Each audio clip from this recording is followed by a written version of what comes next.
Buenas noches, hermano Emiliano. ¿Cómo está todo?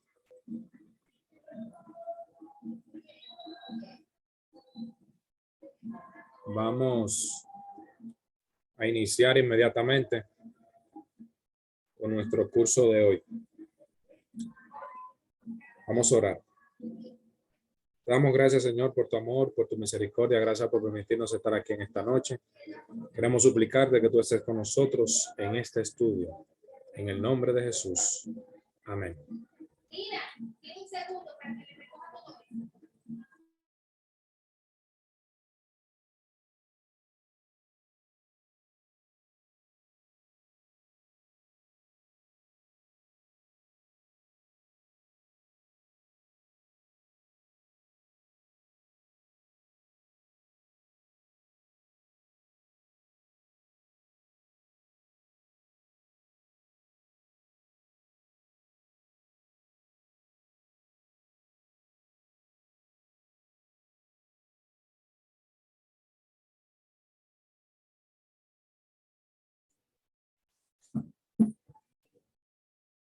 Bien, la lección para el día de hoy es la lección número 9, que lleva como título La Santa Ley de Dios. Lección número 9.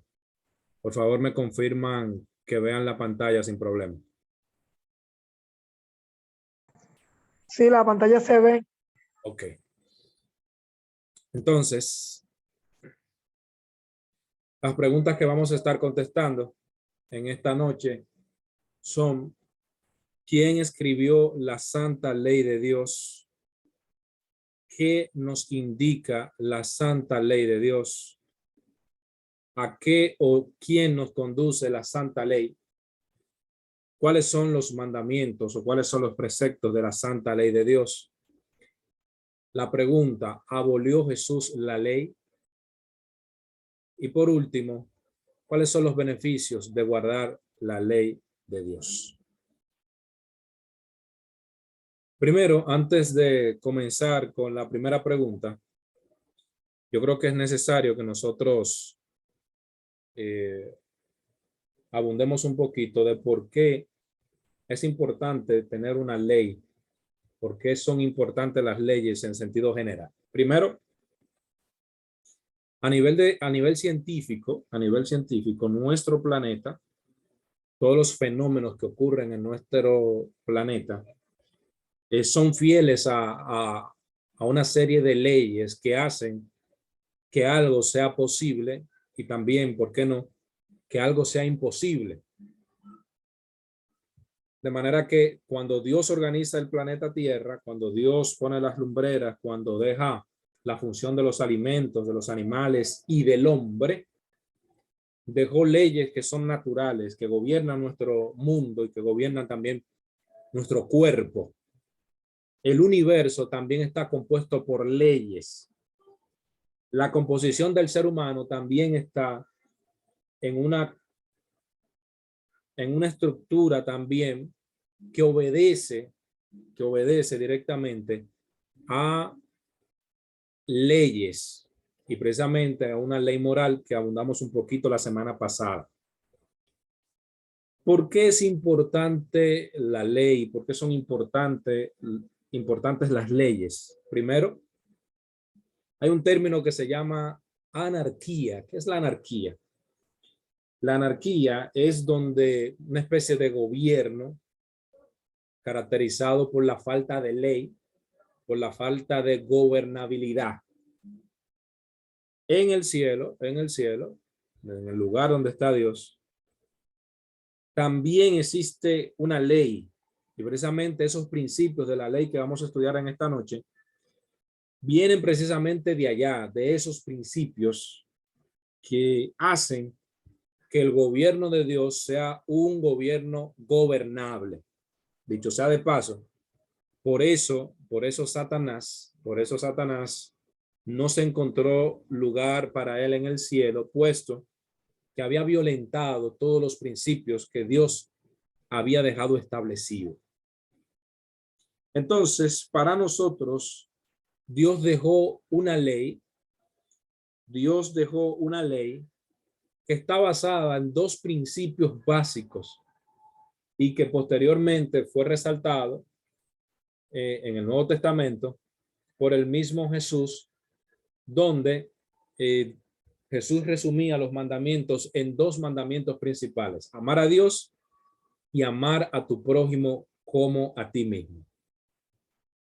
Es por tal razón, que es de carácter importancia que un día como hoy, en la época en la cual estamos viviendo, podamos resaltar precisamente esos principios de la ley de Dios. Primero, ¿quién escribió la santa ley de Dios? Deuteronomio 9, 6 y 29 nos dice: y dio a Moisés, cuando acabó de hablar con él en el monte de Sinaí, dos tablas del testimonio, tablas de piedra escritas con el dedo de Dios. Dos tablas de piedra escritas con el dedo de Dios.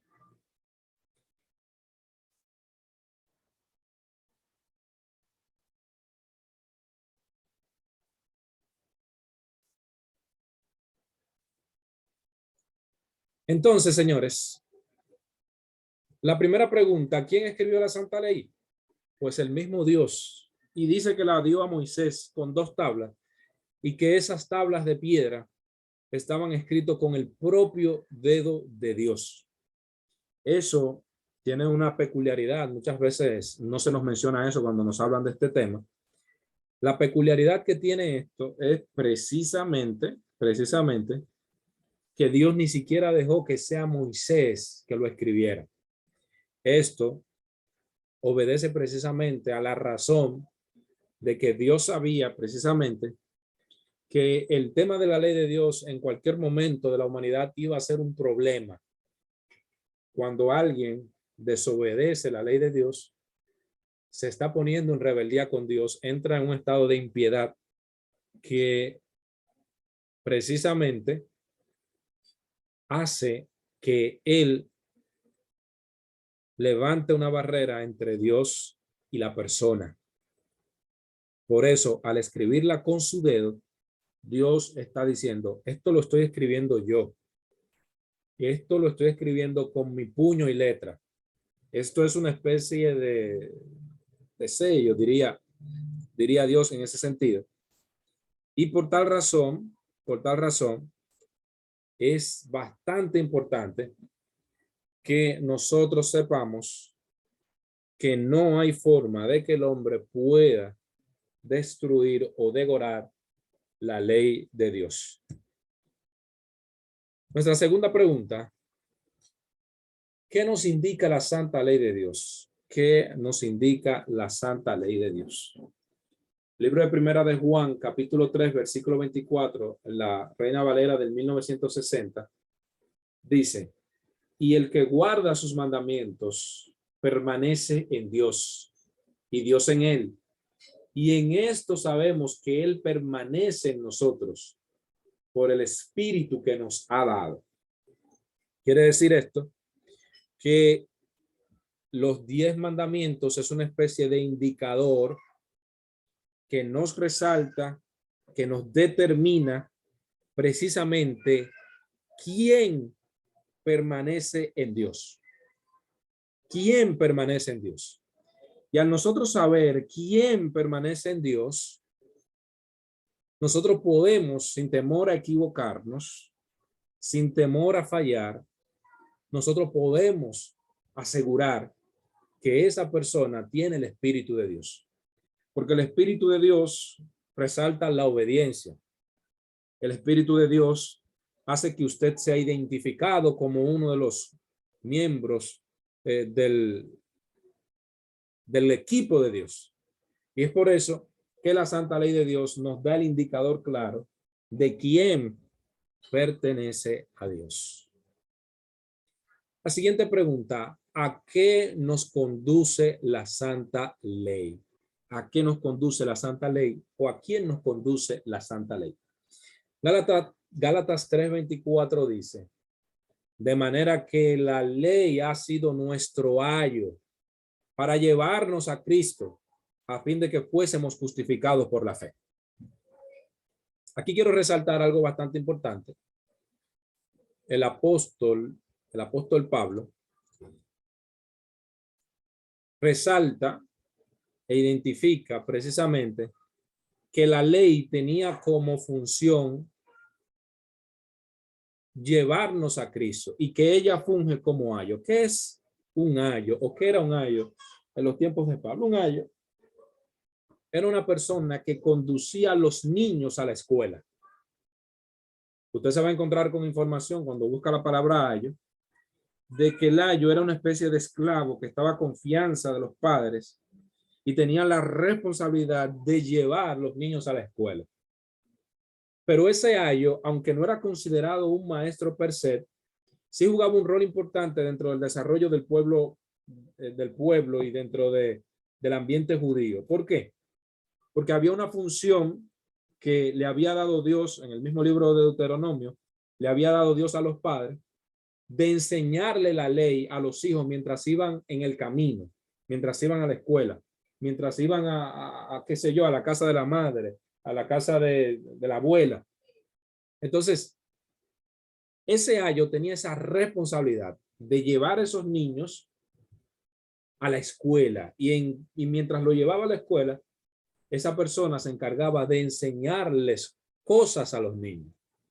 O sea que la ley tiene como objetivo conducirnos a Cristo, pero para que nosotros fuésemos justificados por medio de la fe.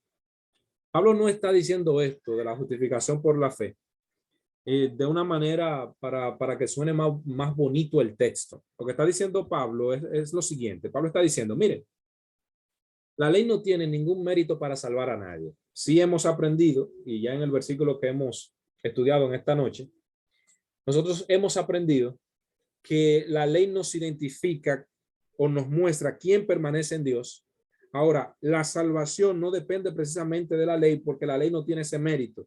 La ley solamente nos sirve para llevarnos a Cristo y entonces en Cristo nosotros podemos ser justificados porque solamente por medio de Cristo es que nosotros podemos serle fiel a Dios y podemos cumplir precisamente con los mandamientos de Dios. Sin Cristo es imposible cumplir la ley. Sin Cristo es imposible cumplir la ley. Así que la ley no tiene ninguna función para salvarnos, pero sí nos enseña el camino hacia Cristo. La siguiente pregunta, ¿cuáles son los mandamientos? Primero, los primeros 4 mandamientos son esos mandamientos que nos ayudan a identificar que amamos a Dios. El primero es, no tendrás dioses ajenos delante de mí.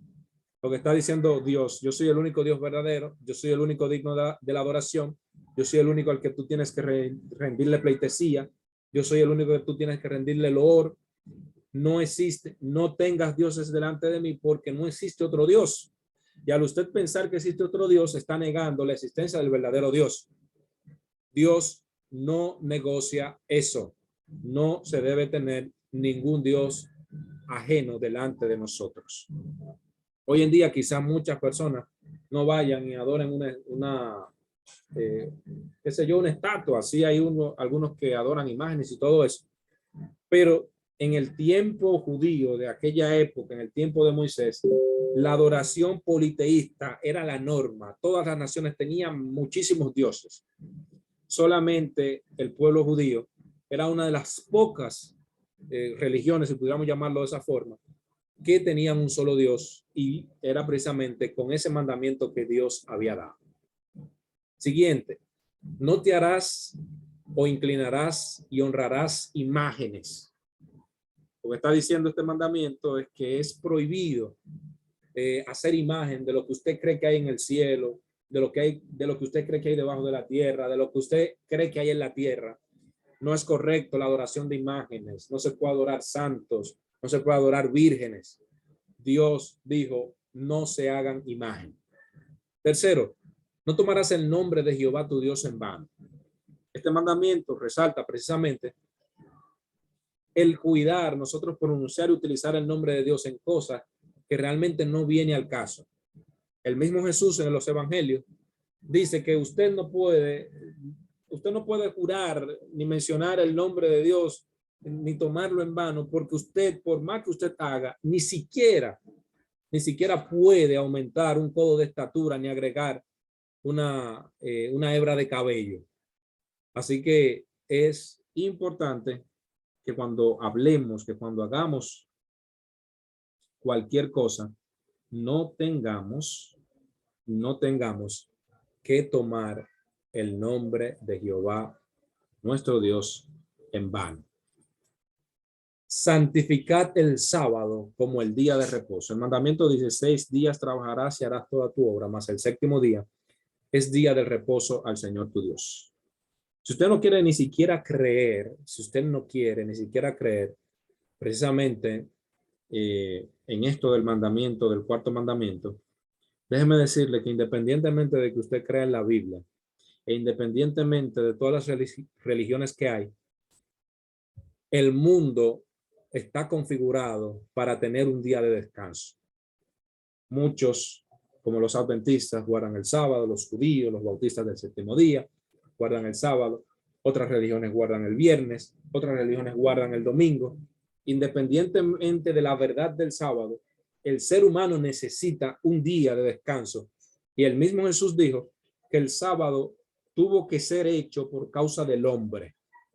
El sábado tuvo que ser hecho por causa del hombre, precisamente porque el hombre se inmiscuía o se inmiscuiría tanto en los trabajos que se iba a olvidar que había que sacar un espacio para el reposo, para el encuentro con Dios, para compartir con la familia. Y si ya el mundo está configurado para el descanso, independientemente de todos los días que pudieran tener las personas de descanso, ¿por qué nosotros no ser obedientes y obedecer el mandamiento o el día en que Dios dijo que se le adorare? Eso lo dejo como a manera de reflexión. Honra a tu padre y a tu madre. Este mandamiento es conocido como el mandamiento con promesa de la palabra de Dios. ¿Por qué un mandamiento con promesa? Porque el mandamiento concluye diciendo que si usted honra a su padre y a su madre, todos los días de su vida van a ser alargados. O sea, que si usted se porta bien con su papá, con su mamá, usted será un hijo dichoso. Tendrá muchos años de vida aquí en la tierra. Jesús fue bastante crítico respecto a los escribas y fariseos que querían obedecer este mandamiento a cabalidad, pero cuando se trataba de ayudar a su papá y a su mamá, decía: mira, este es mi diezmo, esta es mi ofrenda. Y al decir este es mi diezmo y esta es mi ofrenda, pues no ayudaban a su papá y a su mamá. Y Jesús le dijo: ustedes son unos hipócritas, porque con eso invalidaron la tradición. Siguiente mandamiento: no matarás. Algunas personas quieren traducir este mandamiento como no asesinarás. Es un mandamiento con cierta profundidad, aunque en las iglesias muchas veces no se habla de eso, pero es un mandamiento con mucha profundidad, porque en algunas ocasiones en la Biblia usted se va a encontrar que hombres de Dios también mataron. Eso no significa que Dios estaba de acuerdo con eso, todo se dio con bastantes condiciones, pero si nosotros seguimos el ejemplo de Jesús dado en el libro de Mateo, usted se va a dar cuenta que Jesús le dice a sus discípulos y a los que los escuchaban que aquel que le dice fatu a su hermano, ya con eso lo ha matado. Aquel que aborrece a su hermano, la palabra aborrecer en la Biblia es lo contrario a amar. Entonces, aquel que aborrece a su hermano, ya con eso ha matado, ha asesinado a su hermano. O sea que el mandamiento no es solo ir, dispararle a alguien o tomar algún tipo de arma para otra persona. Solamente con usted no querer a su hermano, aborrecerlo, usted lo está matando. No cometerás adulterio, no hurtarás, no darás falsos testimonios contra tu prójimo y no codiciarás los bienes, ni la mujer, ni nada de tu prójimo. Esos mandamientos del 5 al 10 son los mandamientos que fueron dados para regular la relación entre el hombre de Dios y todas las demás personas. Si usted quita de la ecuación, incluso, si usted coge estos 5 mandamientos, los 5 que comienzan con honrar al padre y a la madre, y lo pone independientemente de que usted no cree en Dios o que no le interese la religión. Si usted toma esos 5 mandamientos, usted puede sin ningún tipo de problema vivir en esta tierra sin problemas mayores. Porque si usted honra a su padre y a su madre, ya se le asegura larga vida. Si no mata, no va a tener ningún problema con la justicia. Si no comete adulterio, no va a tener problemas familiares. Si no roba, no va a tener problemas con su prójimo ni con la justicia. Si no da falso testimonio, si no calumnia, usted no va a tener problemas con su prójimo. Si no le interesa, si no es envidioso por las cosas de su prójimo, usted va a ser una persona feliz. Para que usted vea que la ley de Dios no solamente nos regula la relación con nosotros y Dios, sino también que regula la relación con nuestro prójimo, para que en nuestra vida no exista la anarquía, sino que exista la gobernabilidad. Siguiente pregunta. ¿Abolió Jesús la ley? ¿Abolió Jesús la ley? Esta pregunta es importante precisamente porque muchas religiones ya no le interesa exaltar la ley de Dios en un tiempo moderno como este, en un tiempo posmodernista. Sin embargo, en Mateo 5, 17 y 18, el mismo Jesús, en sus propias palabras, sin ningún tipo de interpretación, nos dice: no piensen que he venido para abrogar la ley o los profetas. Yo no he venido para abrogar, sino para cumplir. Versículo 18, porque de cierto les digo que hasta que pasen el cielo y la tierra, ni una jota ni una tilde pasará de la ley hasta que todo se haya cumplido. O sea que el cumplimiento de la ley moral de Dios, de la ley universal de Dios, el cumplimiento estará vigente mientras exista cielo y tierra. Y déjeme decirle que aunque esta tierra vaya a ser renovada, la tierra va a seguir existiendo. Y el cielo, el lugar donde está Dios, también va a seguir existiendo. O sea que precisamente, no hay forma de que la ley de Dios pueda ser abolida. Eso no lo está diciendo Ravel, lo está diciendo la palabra de Dios, y dentro de la palabra de Dios lo está diciendo el mismo Jesús. Siguiente pregunta. ¿Cuáles son los beneficios de guardar la ley de Dios? ¿Cuáles son los beneficios de guardar la ley de Dios? Salmos 119, 104 y 105. De tus mandamientos he adquirido inteligencia. Por tanto, he aborrecido todo camino de mentira. Lámpara es a mis pies tu palabra y lumbrera a mi camino. Lo que está diciendo aquí la palabra de Dios, que aquellos que guardan la ley adquieren inteligencia. Y segundo, cuando usted guarda la ley de Dios, usted aborrece el camino de la mentira. Precisamente las falsas denominaciones que existen hoy en día han florecido a través de la mentira. De una mentira como, por ejemplo, que ya la ley de Dios no hay que guardarla, que ya el hecho de vivir por gracia es suficiente para usted vivir una vida de constante perdón de Dios, sin la necesidad de usted guardar ningún tipo de ley, ningún tipo de mandamientos. Gracias a Dios que la palabra de Dios es clara y dice que mientras exista el cielo y la tierra, ni una jota ni una tilde perecerá hasta que todo sea cumplido. Alguien comparó la ley de Dios con un espejo. Un espejo, usted va lleno de mugre, lleno de lodo, lleno de inmundicia. Cuando usted observa ese espejo, usted se ve que tiene la cara sucia, se ve que sus ropas están inadecuadas. Y al ver que usted está con esa ropa sucia y ropa inadecuada, el espejo no puede hacer nada por usted. La ley tiene la función de decirnos cómo yo estoy. Y luego de que me dice cómo yo estoy, mi responsabilidad consiste en buscar la forma de yo ser limpiado. Y la única forma en la cual yo puedo ser limpiado es precisamente si vamos donde Cristo. Cristo nos lava a través de su muerte en la cruz del Calvario, a través de su sangre, Y así nosotros podemos tener justificación delante de Dios, porque Cristo sí guardó los mandamientos. En Cristo no se encontró pecado. Recuerden aquel texto que dice, porque no tenemos porque no tenemos un sumo sacerdote que sea incapaz de simpatizar con nuestras debilidades, sino que fue tentado en todo, pero sin conocer el pecado. En Jesús nosotros tenemos la oportunidad de limpiarnos y a través de su limpieza, entonces nosotros podemos guardar sus mandamientos. La Biblia dice que sus mandamientos no son gravosos, que sus mandamientos no son gravosos.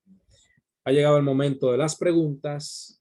Si desea hacer alguna pregunta o algún comentario, ese es el momento que puede hacerlo y puede activar su micrófono.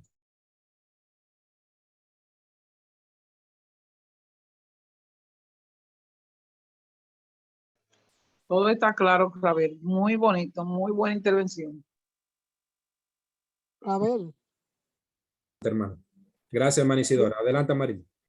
es tan incómodo porque yo invité 5 personas y que no pudieron entrar. ¿Tú crees que es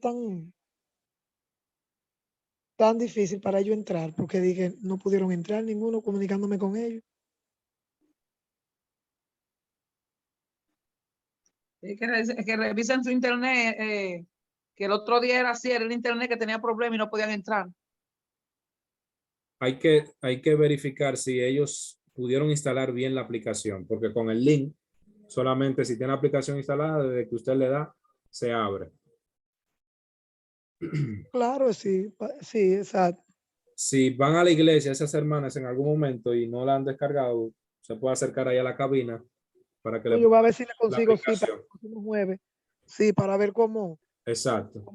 sí, porque ya me están presentando, el jueves pasado fue igual. Yo no pude conectarme, pero lo dejé todo invitado porque tuve que hacer una diligencia, pero pasó lo mismo. Yo voy a tratar de ayudarlo con los celulares. Perfecto. Bien, si hay algún otro comentario o alguna pregunta, pueden hacerla ahora, hermanos. Si no, vamos a concluir con una oración. Y alguien que desee orar puede hacerlo libremente. A ver, es como una pregunta medio tonta que yo voy a hacer. No hay pregunta tonta, hermano. Decía un profesor que hay tontos que no preguntan. Oye, lo que es con relación al mandamiento, al no matarás, ¿verdad? Ajá.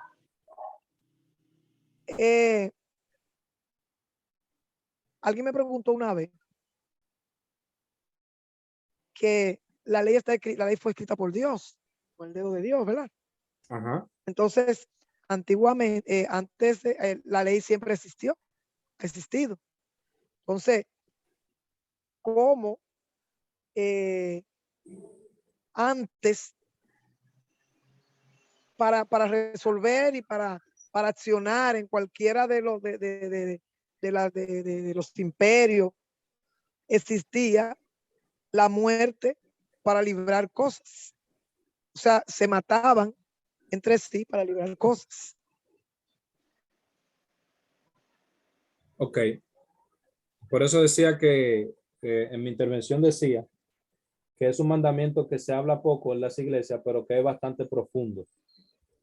Precisamente, algunas personas prefieren traducir el no matarás como no asesinarás, pero nosotros tenemos ejemplos en la Biblia donde el mismo Dios mandaba a que se hiciera eso. Ajá. Eso tenemos que tomar Y lo determinaba por completo. Incluso Exacto. no dejaba ni raíz ni rama. Hasta y niño, todo el mundo se iba Exacto. por un pecado, por una situación. Lo primero es que nosotros tenemos que partir sobre el concepto de la vida para nosotros entender el mandamiento de no matar. Primero, cuando Dios manda o se ordena a que se matase, es precisamente una especie de condenación por los pecados, de ese pueblo. Entonces, al tener los pecados de ese pueblo, nosotros como cristianos sabemos que la paga del pecado es la muerte. O sea, Dios decide quién muere en el momento que él entienda que debe morir. Ahora, aunque ese concepto de Dios es difícil de verlo de esa forma, eso no, a nosotros no nos puede llenar de incredulidad, precisamente porque Dios es el creador de la vida. Y en muchas de esas ocasiones, cuando Dios mandaba algún tipo de condenas para ese pueblo, era precisamente cuando ya ese pueblo estaba totalmente corrompido y que no había forma de que Dios pudiera salvarlos. No porque Dios no quería salvarlos, sino porque ellos habían rechazado en reiteradas ocasiones el llamado de Dios. Dios no solo le habla a la gente a través de profetas o a través del pueblo de Israel. Dios le hablaba a la gente a través de una ley moral que está en nuestro cerebro. En todos los países del mundo matar es malo. En todos los países del mundo matar es malo. ¿De acuerdo? Entonces, cuando Dios decidía hacer eso, era precisamente porque ya había agotado un procedimiento con ese pueblo y la impiedad era tan grande que obligatoriamente había que acudir ya al exterminio. ¿Por qué? Porque a veces, para evitar un mal mayor, hay que cometer un mal menor. Y aunque quizás ustedes quisieran una respuesta más, qué sé yo, más sencilla, más, o no más sencilla, porque la respuesta es sencilla, como no tan dura, pero es una respuesta dura, sí, Más suave, sí, pero pero está es bien, así. sí. Dios decide a quién quitarle la vida porque Él es el dueño de la vida. Amén, Entonces, amén. lo que no podemos pensar es que Dios va a matar a nadie si antes haberle hablado, si antes haberle dado la oportunidad. Dale una oportunidad. Y nosotros que estamos en la iglesia, si estamos en la iglesia y estamos llevando una doble vida, es lo que va a suceder con nosotros al final del tiempo. ¿Usted me entiende? Entonces, no es un asunto que Dios dice que ya ahora es diferente. No, ahora el asunto está en que la gracia y la misericordia de Cristo nos pone acepto delante de Dios, pero si rechazamos a Cristo, dice el mismo libro de Hebreos, a nosotros nos espera una horrenda cosa, dice el libro de Hebreos, y que es horrenda cosa caer en las manos del Dios vivo. O sea que no es que Dios ha cambiado, no. Nosotros vemos más la misericordia porque Jesucristo es la manifestación pura de la misericordia de Dios, pero siempre Dios decide a quién darle la vida y a quién quitársela. Hay otro ejemplo todavía mucho más difícil. El mundo entero, no difícil, es más abarcante. El mundo entero sabe que matar es malo, pero por ejemplo hay países con pena de muerte. Por ejemplo, este caso que se dio, bueno, en esta semana se dio otro caso. La semana de arriba se dio un caso ahí en Texas con un jovencito de 18 años que entró a una escuela y mató a unos niños, una maestra, su propia abuela. Esta semana se dio otro más en Oklahoma en un hospital y esa persona a los dos lo abatieron en el acto. Pero si lo hubiesen agarrado sin abatirlo, si se hubiesen rendido, cuando lo llevaran a juicio, el juicio nadie iba a decirle, no, que te vamos a dar cadena perpetua. Lo iban a condenar a muerte. Y esta condena de muerte se dio mucho más rápida porque la persona nunca se rindió. Y los policías que mataron a ese muchacho de la semana pasada y a este muchacho de esta semana, esos policías no tienen ningún tipo de culpa, ni siquiera tienen culpa delante de Dios. Oiga lo que le estoy diciendo. Ni siquiera tienen culpa delante de Dios, precisamente porque si dejaban que esa persona siguiera haciendo lo que estaba haciendo, la mortandad iba a llegar a no se sabe dónde. Entonces, es duro decir eso, es duro decir eso. Y otro ejemplo, ya me quedan solamente 5 minutos, pero voy a tratar de hacerlo en 2 para que oremos. Otro ejemplo, si a su casa se mete alguien a hacerle daño a sus hijos, a su familia, y usted en defensa propia acaba con la vida de esa persona, no crea que Dios se lo va a contar como un pecado. Usted estuvo defendiéndose, estuvo defendiendo a su familiar. Yo sé que usted se va a sentir mal, va a quedar frustrado, va a necesitar ir a psicólogo, pero al final Dios no se lo va a tomar en cuenta precisamente porque usted estaba defendiendo precisamente su integridad y defendiendo la integridad de su familia. Estoy diciendo yo con eso que cuando pase y encuentren un delincuente en el barrio, lo vamos a entrar a golpe hasta matarlo. De ninguna manera. No estoy de acuerdo con eso. Pero si eso ocurre en su legítima defensa, Dios no lo va a condenar por eso. Y en caso de que usted sienta alguna condena, recuerden que tenemos ahí a Jesucristo que está dispuesto a darnos el perdón. Vamos a orar. ¿Alguien desea orar? Oremos. Bendito Dios y Padre nuestro que mora en las alturas de los cielos, te damos gracias, Señor. Gracias porque no ha dejado los mandamientos, Señor, para nosotros podernos ver ahí y poder revisar nuestra vida y ver en qué estamos fallando, Señor. Sabemos, Padre, que a tu pueblo tú dejaste la tabla de los 10 mandamientos para que hoy nosotros podamos ser hijos obedientes, hijos que caminemos como tú quieres, no como nosotros queramos. Padre, te pedimos una bendición especial por Rabel, porque ha sido un maestro ahí fiel, dándonos esa clase jueves tras jueves, para que aquellos que no conocen de Jesús puedan venir a los pies de Cristo y ser salvos. Te pido una bendición especial por el hermano de México que siempre entra, no sabemos por qué no entró hoy, pero queremos, Padre, que tú le bendiga grandemente donde quiera que esté, que tú le guardes, que tú le ayudes a que el próximo jueves él esté ahí escuchando la palabra de Dios. Bendice a Marily, bendice a Suazo, bendice a la hermana Lucía, bendice a Cristian, a la hermana Lucía de Guillén, y bendice también a Cristina Baez y a todos aquellos que entran siempre a escuchar la palabra de Dios. Permítanos dar un sueño reparador y que el próximo jueves nos podamos encontrar para otra vez estar aprendiendo cada día más de tu palabra. Gracias, Señor. Muchas gracias, Padre. En el nombre de Jesús. Amén y amén. Amén. Muchas gracias. Que Dios les bendiga a todos. Que tengan buenas noches.